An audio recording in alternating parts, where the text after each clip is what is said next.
What's up, YouTube? DaAverageGamer Shawn here, bringing you my review of the last two episodes of Power Rangers Dino Charge When Logic Fails and the Royal Rangers. Yeah, I had to look over, but we still got it. I can't remember which episode numbers these are. I think it's like 7 and 8 or 8 and 9, one of those. But we're just gonna go in order. When Logic Fails was the premiere of the new start of the new fall season of Dino Charge, if you want to put it like that. So it was a great reintroduction to the Rangers. We had a little bit of everything: Coda's hilariousness, Kendall being smart, Riley being smart, Shelby being fine as fuck. Can we just pause for a quick second so I can say that she is one of the best looking female Rangers that we have ever had. Trini, Kimberly was alright. She wasn't that hot to me. I was always more of a Trini fan. All of the Yellow Rangers back in the day were just fine, from Aisha to Ashley to the one that took over in Zeo, the Pink Ranger in Space Ranger, the Pink Ranger from SPD. These are just some of the ones I can name right off the bat. We're just okay. We're going off subject. This is a kids review, but once again, a great reintroduction to the Rangers. This episode really focused on them trying to get the Dino Charger back from Fury, the Gold Charger, and how Fury and the villains are trying to find out a way to activate this charger. So what they did was they found this lab where they can recharge. Well, Fury found this lab where they can recharge the energy gem. Before that, they were all in the spaceship trying to. Well, Poisandra was yelling at Fury about. Well, Poisandra yelling at Sledge about Fury messing up the plan. They got the charger. They gave the charger to Wrench. Wrench took the charger and he went to go play space chess with the villain of the week, the Puzzler. Fury went in there, took the charger, took the monster, took Wrench, and they went to this abandoned lab on Earth to charge the charger using Fury's own energy. So while they're doing that, there's some kids out there outside the lab playing regular chess, and on this big ass chessboard like thing. I should have like pictures like I normally do on my Dino Charge review. There were some kids out there playing regular chess and like this big giant chessboard thing. While he's doing that, the Puzzler's outside looking while they're charging the charger inside. The Puzzler gets mad, goes outside, scares the children away. While that's happening, Chase, the Black Ranger, rides by, and the kids knock him off his skateboard. He was taking pizza back to the guys at the command center. He notices the monster. They get to fighting. The other Rangers come. Then the Puzzler runs back into the building and turns this whole place into this like giant inescapable maze. One thing that really kind of pissed me off about this episode was when he changed the place into this giant maze, Riley was right behind him.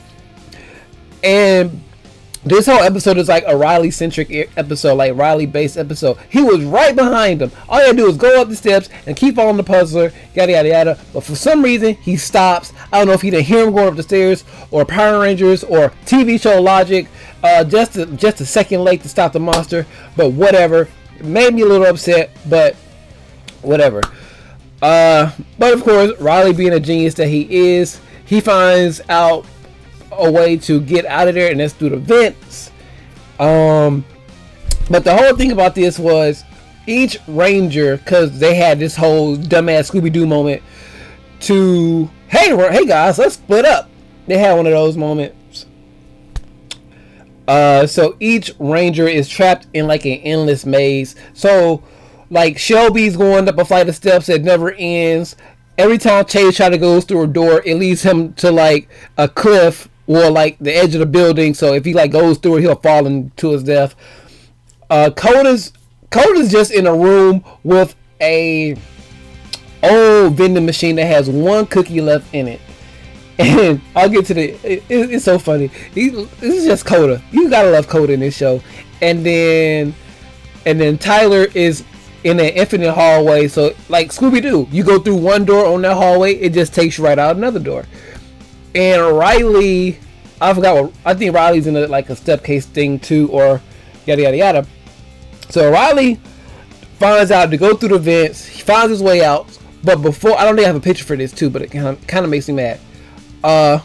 When Riley is going out, they had a scene very reminiscent to when Billy, from the old school Power Rangers, when Billy went downstairs through the vent and saw Zordon and Alpha working on the White Ranger, and it was Riley looking at Fury and Wrench charging up the gold Energem using Fury's power to power the Energem and hopefully get the Pterodons or whatever it's called. But it was a very similar look, because at the time when Riley was looking down at Fury, that gold massive energy that Tyler saw when they first fought Fury was emerging. So that happened, and it just reminded me of that old scene in Power Rangers. And this whole episode was very like reference based, because they referenced like that scene from Power Rangers, and it was like a lot of references from like Star Wars and Star Trek and things like that. Just with like the puzzler saying that's illogical, the logic. So it's pretty like Spock theme references. So other than that, Riley escapes, finds the puzzler. Well, when he escapes, Riley has an option. He can either defeat Fury to get the Energem at the risk of his friends possibly dying, because Puzzler, when he made everything a maze, he also like set the building to like super freeze or whatever. So they're stuck in there while it's freezing, so they're pretty much gonna freeze to death. So either let that happen and fight Fury, or to stop the puzzler and let Fury get away with the charger. So he did the right thing and saved his friends and distracted Puzzler so he can throw little marbles down there to signal them to use the vents to come out. They did. They defeated the Puzzler.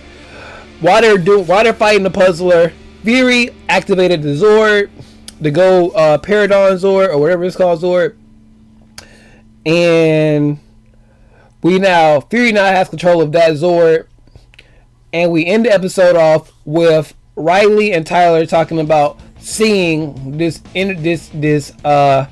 gold mass trying to escape Fury. So that's when logic fails. Now let's move into the Royal Ranger after I take a quick break. So, a Royal Ranger. This episode was very fun. I don't know if this episode had any callbacks to Mighty Morphin that I can remember. I just watched it 1.5 times. I just skipped through so I get some of these pictures the second time. But this episode was them. How can I put this episode? Let me just tell you guys what happened. The start of the episode was the museum is getting like this new like royal exhibit from something of Xandar. They should have just called it Eltar. That would have been amazing if they just called it Eltar, because we all know that's where Zordon is from. That would have been amazing, but they called it Xandar. It's like this place in like London or France or something like that. Trying to remember. Let me pause until I remember.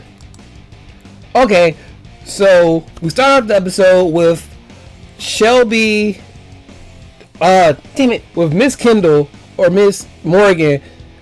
She's been like up all night trying to increase the power of the Rangers. So she came up with the Dino Drive chargers. I'm pretty sure you guys have seen the new toys online where they have like the full shield and it's like a charger chest thing. She just made that it doubles the Ranger's power only while they're in the Zord, if that makes any sense. Or it doubles their power while they're in the Zord. So they come in there. Some of the Rangers come in there. I think it was Coda and Tyler go in there. I think Chase comes in there as well. Talk to her. They figure it out. And they're about to set up this museum, like I said, of Xandar and his Royal Knight or whatever. And all his treasures and things like that. So they're doing that. Kendall says that she has to go talk to Shelby about something in the cafeteria. It's really Shelby just trying to get her friend, who's like this amazing artist, his artwork on display in the museum. Kendall tells him no, yada yada yada. Well, Kendall tells her no. And that's when they start trying to move the chest. And then Riley starts telling them this story about the knight and the royal, about the story of this, of the exhibit they're about to display. And while he's explaining the story, Coda sentences that the Pterodon Zord, or whatever this damn Zord name is in the area. So they run off to fight this. While they do that, they drop a crate and it starts glowing gold. See where this is going? I hope you guys see where this is going. So we go Dino charge. We get that, and they go and they see that the Pterodon Zord is out and about. So they do this cool little scene where they just activate their Zords to fight without morphing. I thought that was pretty cool. I love the unmorphed scenes in this show. Really, really well done. So they do that. I think Riley, Chase, and not Riley, Coda, Chase, and Tyler, they all summon their Zords to fight the Pterodon Zord, but they have to morph, get into the Zord, and they activate the Dino charge mode to get more power to fight the Pterodon. Fury has learned how to unlock the Zord mode of the Pterodon. It's normally in flight mode. Now it's in like battle mode, kind of like the White Tiger Zord, or harken back to Zords that have like standalone modes, like the Astro Megazord, things like that. So they do that. They manage to overpower the Pterodon Zord. I'm gonna call this thing like 15 different names. They overpower the Pterodon Zord. He retreats. They go back to the museum to help finish the exhibit. While they're talking, they lift the crate up again. Starts glowing gold. They happen to notice it. They open it and they find the gold inner gem. So they take it back to the command center. And that's when they meet up with Keeper again. Keeper explains that this inner gem is linked up with the gold Zord. So they come up with a plan to try to trick Fury to get the gold charger back from him. So what they're going to do is they're going to have Shelby and Tyler dress up and act like the royal family from this exhibit, and Shelby's going to be wearing a gold inner gem around her neck to lure Fury into this. So what they did was they ran commercials. Apparently Poisandra and Yugioh like to watch TV shows, and while they're doing that, they ran a ad about the exhibit. Fury happens to see it, notices that she has to go inner gem, and goes down there to attack and destroy the ceremony. So when he does that, he goes, and attacks the ceremony, takes the gold inner gem away from Shelby. It's a fake. So when he goes to use it to try to charge up the Pterodon Zord to the Pterodon Zord to max power, he drops it in. It's a decoy used to eject him out the Zord. So they do that.